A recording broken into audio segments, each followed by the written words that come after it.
Año 1969. En el ámbito internacional, los astronautas estadounidenses Buzz Aldrin y Neil Armstrong se convierten en los primeros seres humanos en pisar la Luna. En el entonces Distrito Federal se inaugura el sistema de transporte colectivo Metro, con una línea que recorría 12 kilómetros entre Chapultepec y Zaragoza. Pero además de estos hechos tan trascendentales, ese mismo año, en México, el imperio del sexo, con la mujer como objeto usable y desechable, controlaba al cine. El gobierno de Díaz Ordaz se dijo molesto y prometió una limpia en la cartelera para acabar con la indecencia y, de paso, el comunismo. Vamos a conocer la historia. Esto es Noticias Viejas, el podcast de las noticias perdidas, arrumbadas, polvorientas, olvidadas. El podcast de noticias que algún día fueron inquietantes, pero de las que ya nadie se acuerda. Noticias Viejas, un podcast de Aníbal Santiago e Ismael Méndez. Episodio 2. Mujeres desnudas, Díaz Ordaz, sexo y comunistas. Mujeres, mujeres, mujeres. Mujeres adúlteras, sometidas por pederastas, en relaciones voluntarias o a la fuerza. Mujeres que se prostituyen o que asumen un deseo volcánico. Mujeres jóvenes teniendo sexo y también adultas. Las pantallas mexicanas de cine nos mostraban mujeres excitadas en el imperio del zar Nicolás II, anhelantes en la Francia de mitad del siglo pasado, en la Argentina de los 20 o jadeantes en nuestro país de hace 5 décadas. El sexo obsesionaba, enfermaba, descontrolaba por todo lo que con ellas los hombres podían hacer. Vayamos al diario Excelsior y abrámoslo en cualquier día de la segunda semana de febrero de 1969. Estamos en la cartelera cinematográfica, en el anuncio de la película Alerta Alta Tensión. Al indefenso agente secreto Jorge Rubio, que protagoniza el actor Jorge Rivero, lo rodean 2 chicas en bikini. Abajo, en otra imagen, él está por besar a una belleza, Rita, la actriz Almadelia Fuentes, que abre la boca en espera del manjar húmedo, la boca del galán moreno. Nuestros ojos pasan ahora a la publicidad de la película italiana Il Tigre, del cine Chapultepec, y leemos la síntesis. Un auténtico tigre cincuentón y desdentado que gusta de perseguir a las chicas de 15 a 20. La cartelera celebra las andanzas de Francesco, cazador de menores de edad a las que supera por 40 años. A los espectadores, el anuncio nos llama a caer en tentación con esta frase: la más picaresca de las películas. En el ocaso de los 60, la pederastia es algo pícaro más que criminal. Las sábanas y sábanas de papel nos cuentan lo que hay en cientos de cines mexicanos: Olimpia, Tlatelolco, Latino, Regis, Manacar, Diana, Carrusel 70, Cuitláhuac, Roble, Lux, Lindavista, Florida, Tepeyac, Variedades, Internacional, México, Ariel, Coliseo, Metropolitan y muchos más. Y entonces, de frente a un rico catálogo de sexo, desde el delito hasta el éxtasis, al papel sepia lo inundan mujeres. La actriz francesa Catherine Spack nos persuade de sucumbir en el deseo fuera del matrimonio con adulterio a la italiana. Y si nos escapamos al cine continental, tendremos una clase gratis de 91 minutos con todo lo que la escuela no enseña. La maestra es la vedette Zulma Fayad, y su cátedra la impartirá en la comedia El amor libre, que promete, explica su publicidad, aprender la técnica, la táctica y el modo. ¿Cómo? ¿Dónde? ¿Y cuándo? Todo se vale. Eso sí, en el conocimiento de cómo se mezclan los cuerpos desnudos, la cartelera aclara solo adultos. Nada de alebrestadas hormonas adolescentes. Las pantallas de México eran lienzos blancos iluminados por la carne femenina mulata, blanca, cobriza. ¿Y eso el gobierno debía frenarlo? ¿Era bueno, malo, natural, necesario o intolerable en una sociedad cuyo oleaje hippie el poder lo acababa de frenar a fuerza de metralla? Hacía solo 4 meses que en la plaza de Tlatelolco el presidente Gustavo Díaz Ordaz había impuesto la ley del fuego contra los subversivos, los comunistas. A la lucha por la democracia y la ampliación de las libertades políticas y ciudadanas, las fulminó con balas, y el mandatario de paso hirió otros impulsos perturbadores del movimiento estudiantil, la revolución sexual, el amor libre. Un cine jadeante, excitado, con personajes movidos por la pasión, ¿tenía algo que ver con las buenas conciencias del México que presumía la recuperación de la paz y el orden, aunque fuera con tanques y francotiradores? No, pero ese era el cine disponible.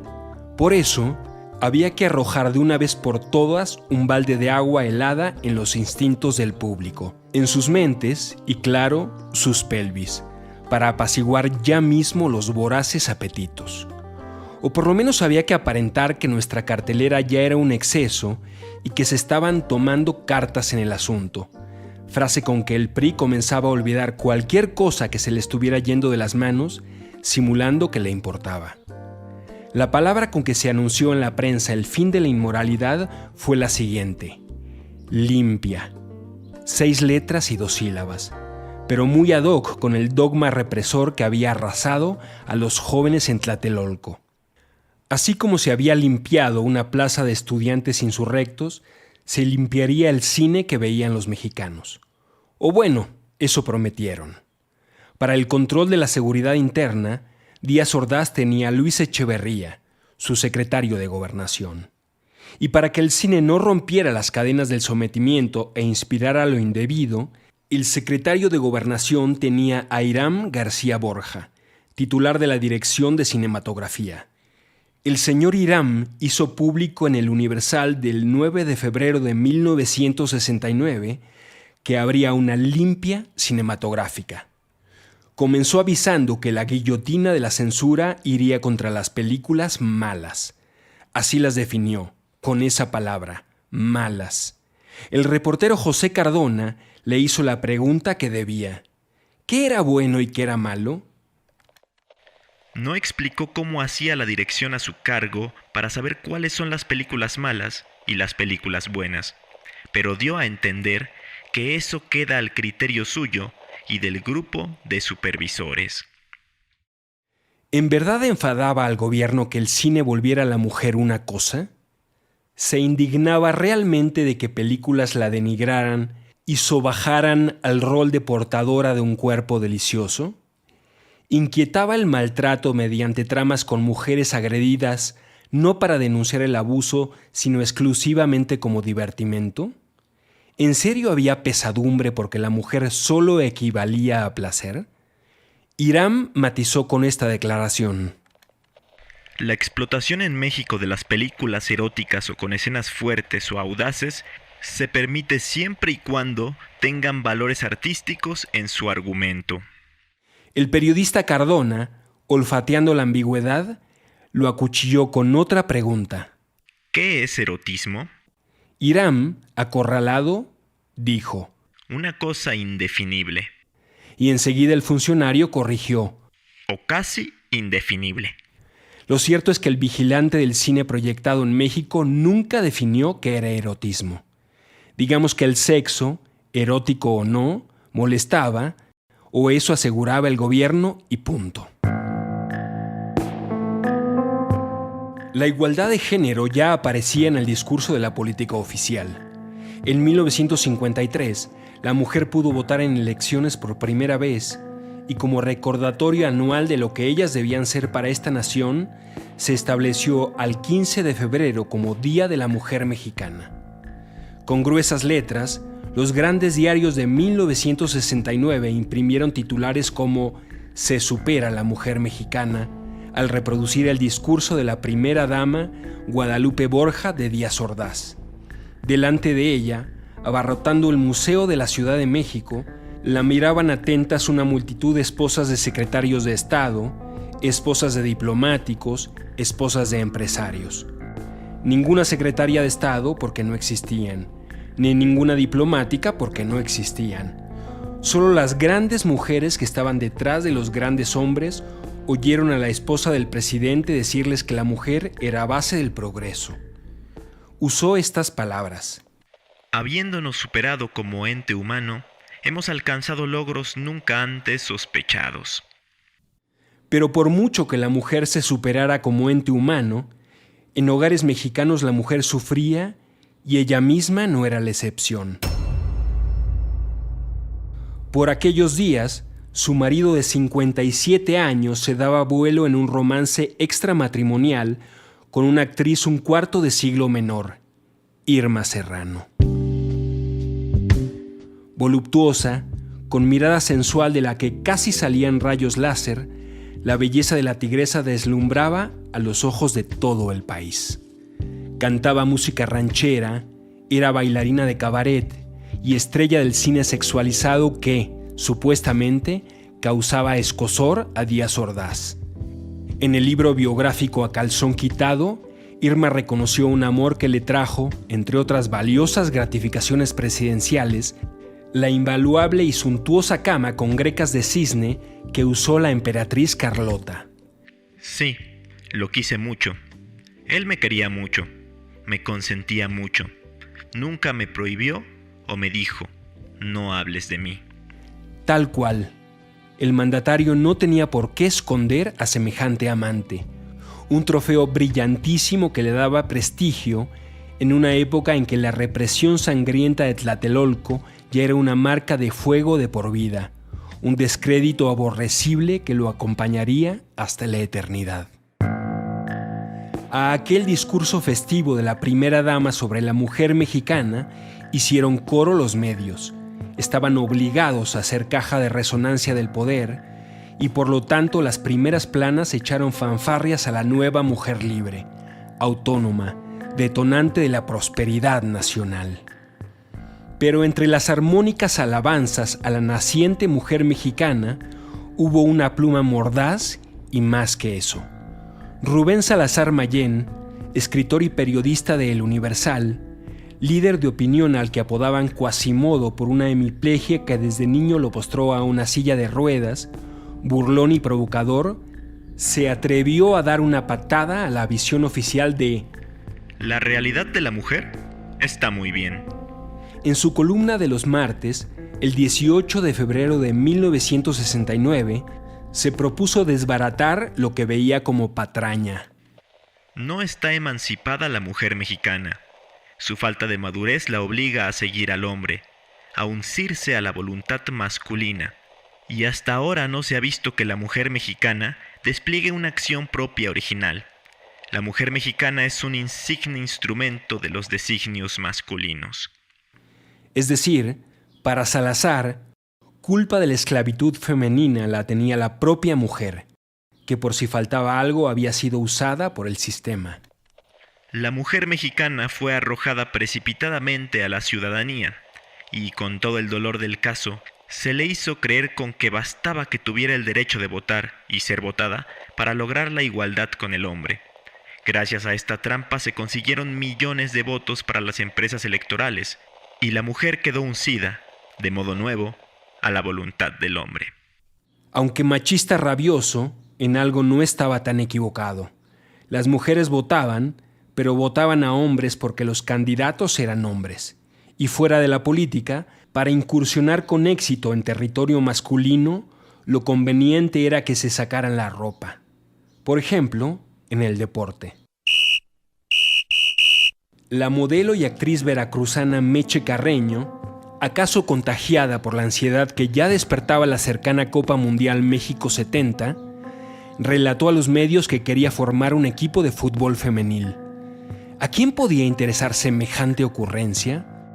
Pues a todos, porque, faltaba más, las futbolistas harían muy bien en jugar no en shorts, sino en algo aún más escueto. Se sugirió en el Universal. Alrededor de una foto de la joven de 21 años en bikini blanco, se podía leer esto. La estrellita Meche Carreño tiene ahora, en su cabecita inquieta, metida la idea de integrar un equipo de fútbol femenino. El periodista Antonio Ortiz hizo esta propuesta. Lo ideal es que tal equipo se presente con las rorras en bikini. Eso le daría un encanto especial y, claro está, si además juegan fútbol, pues mejor. Pero si no dominan el balompié, ni quien se preocupe por ello. Meche, que siempre está urdiendo temas de promoción publicitaria, cree que de lograr su objetivo en lo que a fútbol respecta, los espectadores preferirían un encuentro entre Meches contra Ana Luisas Pelufos que un Chivas América. Deporte en bikini. ¿Y qué tal el teatro? El pajarito indiscreto, editorialista farandulero de El Universal, el 20 de febrero de 1969 escribió sobre otra mujer con poca ropa. La guapa cantante de ranchero, Lucha Villa, también una cotizada estrella cinematográfica, aunque no lo crea, se baña 3 veces al día, una en su casa y 2 públicamente. Voy a dar a ustedes la explicación de este aparente exceso de limpieza. Sucede que en la obra teatral El Quelite hay 2 escenas en las que tiene que meterse a un laguito artificial construido en medio del escenario, pero lleno de agua auténtica. Mientras hace esto, entona una canción. Naturalmente que cuando la obra se presenta 2 veces al día, tiene que remojarse en la alberquita de agua tibia también 2 veces. Nos contaba Lucha que aunque el agua está calentita, del escenario a su camerino, que está en lo alto, hay un trecho largo. Naturalmente se enfría demasiado, afectando esto a su garganta. Pero como ella es muy profesional, no ha querido que suspendan sus públicas abluciones. Solo en la mañana y en su casa ella se baña ampliamente con jabón. Con todo esto nadie puede dudar que está limpísima. Concluyó el periodista, no con un análisis de la capacidad actoral del artista de 32 años, sino con una evocación visual para que el lector la imaginara enjabonada en la ducha. Pero hasta ese momento, la mujer seguía valorada solo por sus atractivos físicos. Pese a los avisos del gobierno de que la cultura audiovisual se limpiaría, nada cambiaba. La cartelera presumía, por ejemplo, la película No se mande, profe. Javier Montiel, representado por Enrique Guzmán, es un profesor de literatura en un internado femenino. Beatriz, su estudiante, cae enamorada y nada es muy distinto con legiones de alumnas que aman usar bikini. A ellas las somete el deseo por su maestro, un hombre que en la trama aparece acomplejado, pues, aunque cueste creerlo, siente que no es tan machista como debería. La mujer sexualizada en todas las formas imaginables hacía palpitar la vida mexicana. Y eso, evidentemente, al gobierno le importaba un pepino. Pero un día, todo explotó. La cartelera cinematográfica anunció en los periódicos una película argentina de enigmático nombre, La casa de Madame Lulú. Las dudas se disipaban milímetros abajo. Libertad Leblanc ejerce ahora la profesión más antigua del mundo. El crítico de cine Héctor Santiago, de la revista Siete Artes, sintetizó así la escandalosa cinta. La casa de Madame Lulú es un lujoso prostíbulo. Las mujeres trabajan para jueces, políticos, empresarios, jefes policiales. El prostíbulo lo protegen ellos. Ante allanamientos para encarcelar mujeres, de inmediato las liberan y reabren el antro. María La Pompadour, la prostituta más famosa y solicitada, conoce a Pepe, guapo y joven periodista que es, en realidad, un infiltrado que dentro de la casa investiga la corrupción e hipocresía de los poderosos. Hombres que públicamente son faros de moralidad, pero que pagan servicios sexuales que son ilegales. Mientras padrotes y clientes se acercan a María para sacarle dinero o tener relaciones sexuales, Pepe, enamorado, pretende alejarla de su profesión y casarse con ella. Tras una lucha que incluso lo lleva a la cárcel por subversivo, lo consigue, publica el reportaje sobre la corrupción de las altas esferas y falsedad de los miembros de la Liga Moral de las Buenas Costumbres, clientes de la casa. Desenmascara a los farsantes. Además, arranca a María de la prostitución para contraer matrimonio. Festejada por sus compañeras al salir del prostíbulo, ella anuncia el nacimiento del Sindicato Femenino de Relaciones Íntimas. Al fin, las prostitutas tendrán derechos. Hasta ese punto, el gobierno de Díaz Ordaz habría tolerado la película. El problema era otro. Pepe, el reportero, confiesa en la trama que es un militante marxista que lucha contra el sistema. Y ese guapo marxista es un luchador ejemplar e íntegro. Como apunta el crítico Héctor Santiago, la comedia exhibe la corrupción del poder frente a la nobleza y anhelo de justicia del galán. José Cardona, periodista del Universal, debió intuir que al gobierno de Díaz Ordaz se le estaría revolviendo la panza al constatar que esa película estaba programada en todo el país. El reportero buscó a Airam García Borja, cabeza de la Dirección de Cinematografía y gran censor mexicano. ¿Qué pensaba de esa cinta?, le preguntó. Así narró en su nota la reacción escandalizada del alto funcionario. Dio un brinco y dijo que la casa de Madame Lulú era la última de ese tipo que la dirección autorizaría. Ahora sí, basta. Era comprensible. La película era muy sexual y abundaban mujeres en corset. Pero eso estaba bien. Lo malo, lo grave, era que su historia denunciaba a hombres poderosos, violentos, despóticos, deshonestos, hipócritas, que abusaban de las mujeres y sus cuerpos y además les pagaban con dinero del erario, aunque públicamente se hacían pasar por modelos de moralidad. Y para colmo, en la casa de Madame Lulú los héroes eran comunistas. La película era argentina, pero se parecía demasiado a México.